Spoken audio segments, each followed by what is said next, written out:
네, 살얼음 장세가 이어지고 있습니다. 특히나 현재 구간에 삼성전자가 7만 원 선 방어가 위태롭습니다. 이렇게 되면서 반도체 위주로 해서 시가총액 상위 종목들 낙폭 커지고 있는 상태고요. 바닥을 다시 봅니다. 지금 거래소가 2,650 깨져가지고 2.4%까지 낙폭이 확대가 되고 있는 약간은 험악스러운 장세 연출되고 있는데요. 크게 이번에 그림 그려보겠습니다. 빅피처로 이어가 볼게요. 네, 이재필 전문가입니다. 전문가님 안녕하세요. 예, 안녕하십니까? 네, 오늘도 뭐 기승전 전쟁으로 정리가 될 수 있는 시장의 구도가 확인이 되고 있습니다. 방금 전에 러시아군이 우크라이나 물리학 연구소를 향해서 미사일을 쐈다라는 속보까지 전해지게 되면서 굉장히 지금 분위기가 안 좋습니다. 전쟁이라는 키워드를 좀 무시할 수가 없겠는데 저희가 이전의 사례도 한번 체크를 해보면 좋겠습니다. 과거 전쟁이 발생했을 때 증시 반응 좀 어떻게 나왔을까요? 예, 저 과거에 크림 사태 때 그때를 보면 가장 뭐 지금하고 비슷하지 않을까 싶은 생각이 드는데요.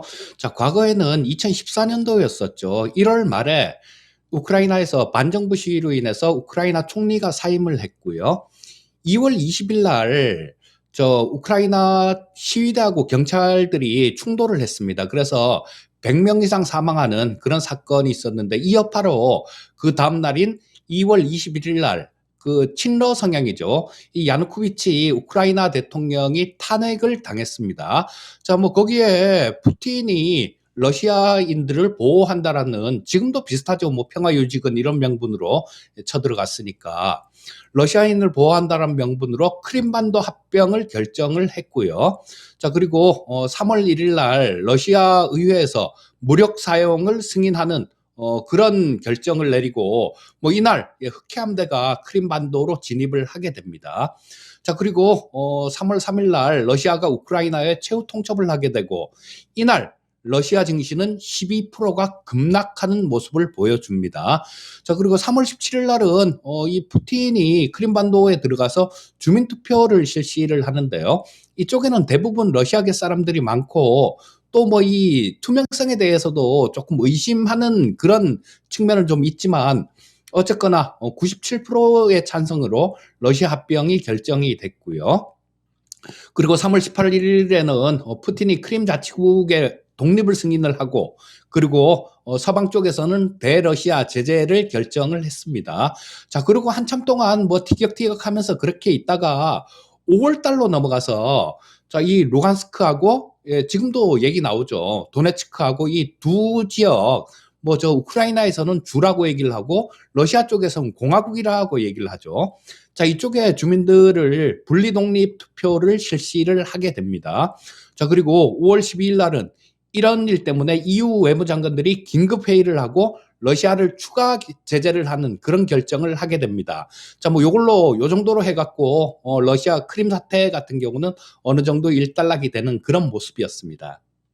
음, 알겠습니다. 크림반도 사태를 좀 정리를 해주셨는데 그 당시에 지금 올라가고 있는 원자재가만큼 요동을 쳤을까 이것도 좀 많이 궁금하거든요. 지금 뭐 유가에 대한 가능성과 팩트를 정확하게 좀 구분해야 될 것 같은데 일단 당면한 상황은 너무 많이 올라가고 있어가지고 그 당시에는 어땠을까요, 전문가님? 예, 네. 그때도 마찬가지로 이 에너지 가격이나 뭐 이런 것들은 굉장히 좀 우려스러운 그런 목소리들이 좀 많았었고요. 자, 먼저 WTI의 경우에는 침공한 게 2월 달에 침공했는데 2014년 6월 달에 고점을 찍었습니다. 그런데 107.26 정도로 고점을 찍었고요. 자, 그해 연말에 보게 되면 거의 반토막 가까이 납니다. 53.07까지 하락하는 모습으로 그날 그해 연말 종가를 기록을 했고요. 또 천연가스도 마찬가지 저만큼은 아니지만 뭐 그 천연가스도 하락하는 모습이었어요. 2014년 6월에 마찬가지로 고점을 기록했는데 967.08을 기록했고요.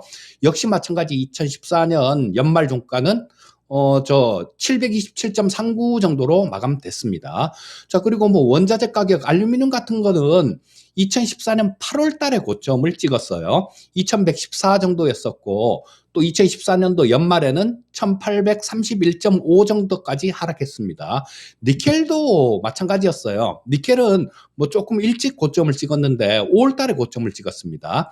21,025 정도에서 그해 연말 15,175 정도로 마감이 됐고요. 또 식료품, 뭐 농산물 이런 것들도 살펴봐야 되겠죠. 밀은 2014년 5월 달에 고점을 찍었고 이게 744 정도를 고점으로 기록했고 연말에는 595.75 정도를 까지 하락했습니다.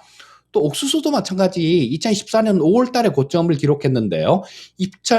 522.75 정도였었고 2014년 연말에는 404.55를 기록하면서 전부 다 마찬가지로 그때 전쟁이 났을 때 그때 당시보다 연말 종가는 많이 하락한 모습으로 마감했습니다. 음, 알겠습니다. 단기적으로는 그때도 많이 올라갔군요. 그리고 나서 이제 안정화되는 흐름을 보였는데 지금은 저희가 전쟁의 경로를 알 수가 없기 때문에 일단 올라가고 있는 좀 동향을 반영하면서 오늘 주가들도 반응이 나타나고 있습니다. 이번에도 크림 반도체와 좀 비슷한 패턴으로 증시가 반응을 하게 될지 대입이 가능할까요? 어떻게 보세요? 예, 일단 시장이 위험을 선반영한다라는 그런 측면은 같을 것 같습니다. 뭐 따라서 연말의 종가는 대부분 지금 현재 수준보다 에너지 가격도 마찬가지고 원자재 가격도 마찬가지고 낮은 가격일 가능성이 굉장히 높고요. 하지만 고점을 형성하는 시기는 좀 유동적일 수 있다라는 생각입니다. 왜냐하면 2014년도 크림 반도체는 속전속결로 마감된 그런 전쟁이었었고요. 자, 이번에도 아마 푸틴이 돈바스 쪽 이쪽만 욕심을 냈다라면 전에하고 별반 틀리지 않게 흘러갔을 걸로 생각되는데요. 자, 이 푸틴이 과한 욕심으로 우크라이나 전체를 욕심냈던 게 화근이다라고 봐야 되겠죠. 자, 그리고 서방이나 주변국에서도 구소련의 재건에 대한 위협을 느끼는 상황입니다. 자, 그리고 뭐 우크라이나의 강한 저항과 함께 전 세계적 비난 여론이 지금 급증하고 있는 상황인데요. 자, 현재 러시아 쪽 같은 경우도 상당히 당황스러운 그런 상황이 아닐까 싶은 생각이 듭니다. 알겠습니다. 지금 상황은 서방에서는 장기전의 가능성을 대비하고 있다는 얘기도 나오고 있고, 뭐 푸틴 대통령이 우리의 요구를 들어주지 않으면 우리도 물러설 생각이 없다라는 거를 강하게 좀 어조로 말을 했기 때문에 장기화 가능성을 가장 좀 걱정하고 있는 대목이 아닐까 싶거든요. 가능성 있다고 봐야 될까요? 자, 뭐 서방의 지원하고 항전 의지 뭐 요런 걸로 인해서 러시아가 지금 상당히 좀 힘든 그런 상황일 것 같은데요. 자, 러시아 측의 부담으로 장기전 가능성은 그렇게 크지 않다라는 생각이 듭니다. 자, 영국의 싱크탱크죠. CER에서는 러시아가 하루 전비로 200억 유로를 쓸 걸로 추산된다라는 얘기를 했는데요. 뭐 이게 우리나라 돈으로 치면 뭐 25조 정도 되니까 좀 너무 과하게 산정된 그런 측면은 좀 있는 것 같지만 그래도 어느 정도 큰 부담이 되는 건 기정사실이다라고 볼 수 있을 거고요. 자, 현재 그쪽에서 움직이지 않고 기갑부대가 60km 이상 이렇게 길게 늘어서서 그냥 가만히 있다라고 얘기를 하죠. 자, 이런 부분들은 보급 문제일 가능성이 되게 많습니다. 그리고 또 지금 현재 러시아 내부 쪽에서도 강한 반전 여론이 형성돼 있는 상태고 또 서방의 제재로 인해 갖고 이 러시아 경제가 마비될 가능성이 상당히 좀 높은 그런 상황입니다. 자, 반면에 저 우크라이나 같은 경우는 생각보다 잘 막아내고 있고요. 그래서 시간은 러시아 편이 아닌 상황이다라고 말씀드릴 수 있을 것 같아요. 그리고 좀 더 여기서 더 시간을 끌게 되면 라스푸티차 현상이라는 게 있는데 이게 우크라이나나 러시아 접경 쪽 이쪽이 뻘밭으로 이렇게 변하는 그런 현상을 얘기하는데요. 자, 이런 부분들 때문에 러시아군도 고립될 가능성도 있습니다. 자, 그래서 러시아 쪽은 예전에 있었던 소련하고 구소련 시절에 소련하고 아프가니스탄의 전쟁을 기억하고 있을 겁니다. 이때 10년 동안 전쟁을 치렀는데 러시아 그러니까 구소련이죠. 소련군이 5만 명이 사망하면서 아무런 소득 없이 이렇게 좀 철수를 하게 되는데요. 자, 지금 이런 부분들을 생각해 봤을 때는 적당한 타협점을 찾고 싶은 건 아마 푸틴이 아닐까 싶은 생각이 듭니다. 그렇다면 이번 사태가 시장에 미칠 영향도 좀 단기적일 거라고 보시는 게 맞으신지 그 부분 확인해 주시면서 큰 그림 어떻게 그리는 게 좋을지까지 한번 연결해 볼게요, 전문가님. 예, 네. 시장은 뭐 단기적인 영향이 있을 걸로 그렇게 보고 있는데요. 자, 크림 반도체는 잠깐 하락한 후에 오히려 상승하는 모습이 나왔습니다. 하지만 현재는 전쟁보다는 다른 불안한 요인도 좀 있는 그런 상태죠. 전쟁이 이 연준의 긴축 속도를 늦출 수 있다라는 그런 분석은 좀 긍정적인 내용도 있긴 한데요.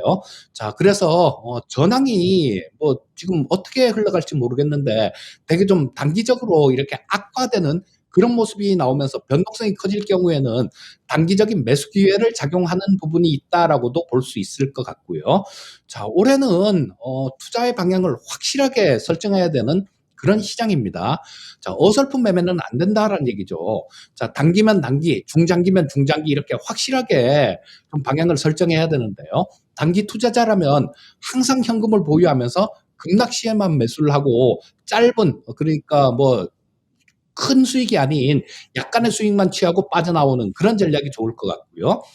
중장기 투자자라면 신재생 에너지 섹터, 로봇, AI 같은 신산업 섹터에 대해서 분할 매수해서 중장기로 들고 가는 그런 전략이 좋겠다라고 말씀드리고 싶습니다. 그리고 어설픈 매매는 손실만 키울 가능성이 높다라는 걸 꼭 기억해야 할 것 같습니다. 네, 알겠습니다. 성우님 오늘 해주신 말씀 저희 잘 기억할게요. 말씀 잘 들었습니다. 예, 감사합니다.